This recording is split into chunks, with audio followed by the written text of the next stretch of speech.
Snoopy and Friends. Where's Woodstock?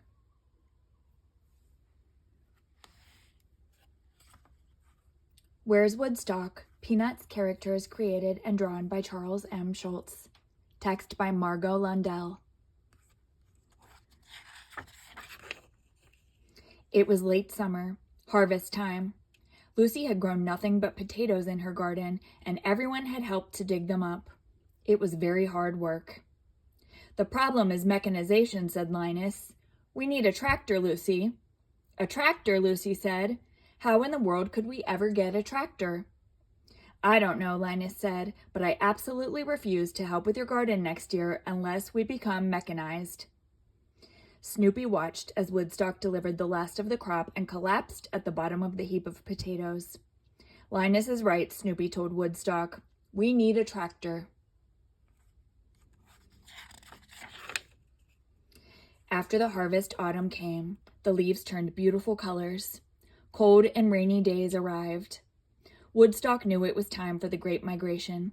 He had to fly south for the winter. Snoopy knew Woodstock would return in the spring, but he was still sad to see his friend go. He gave Woodstock some money for the trip. The great migration began. Woodstock and his pals headed off for warm weather.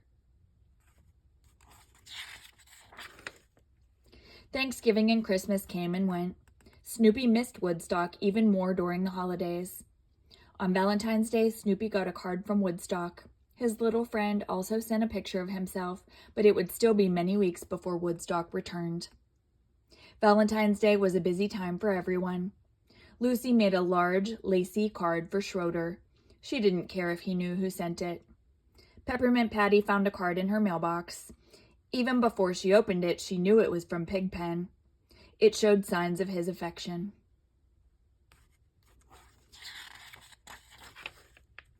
At last, spring came. The air was warm and the days grew longer. Snoopy caught spring fever. He danced among the daffodils. He thought about Woodstock. It wouldn't be too much longer before his little friend was back. Everybody began to play outdoors again. Lucy oiled up her roller skates. She skated down a long, smooth hill. The soft sound of jump ropes turning was heard on every corner. Kids jumped and counted and took turns turning the ropes. By the time the tulips bloomed, Woodstock still had not returned.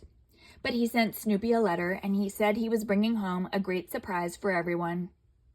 Woodstock enclosed a snapshot of himself typing the letter. Snoopy read the note very carefully. He couldn't wait until Woodstock came home. More days passed, and still the little yellow bird did not appear.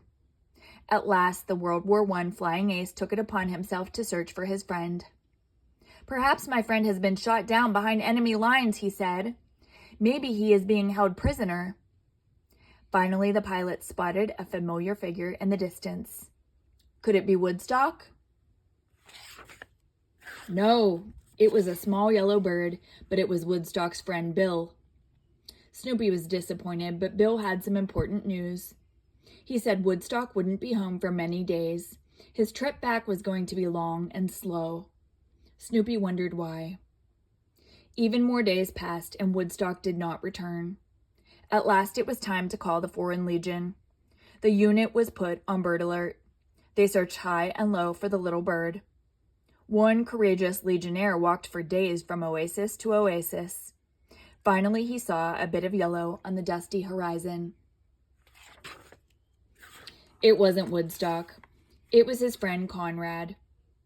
Conrad said that he had traveled part of the way back with Woodstock, but the trip was taking so long that Conrad decided to come the rest of the way by himself. Conrad showed Snoopy a picture he had taken of Woodstock.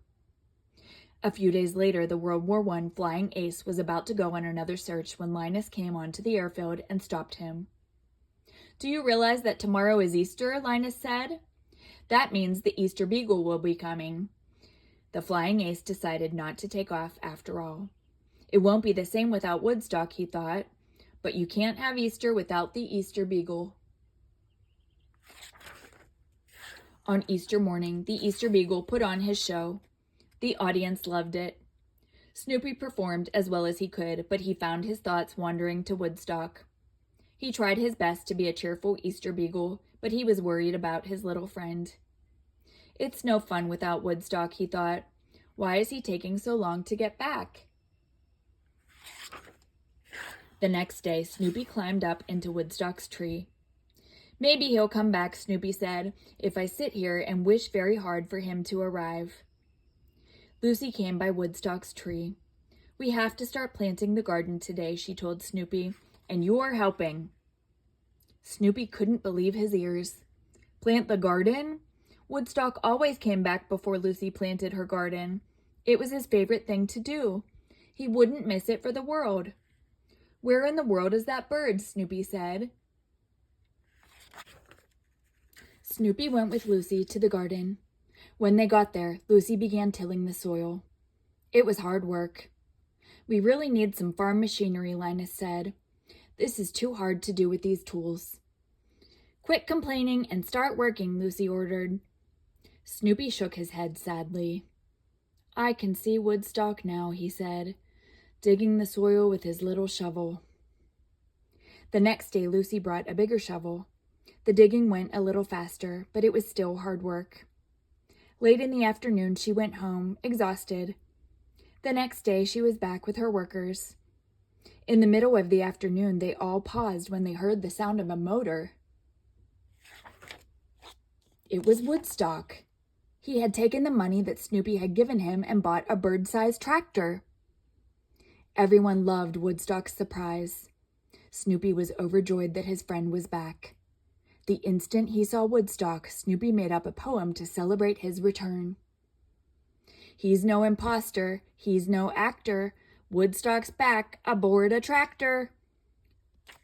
Beep. Snoopy felt better than he had in months. At last he could look forward to a fun summer. He might even offer to help Lucy with her garden.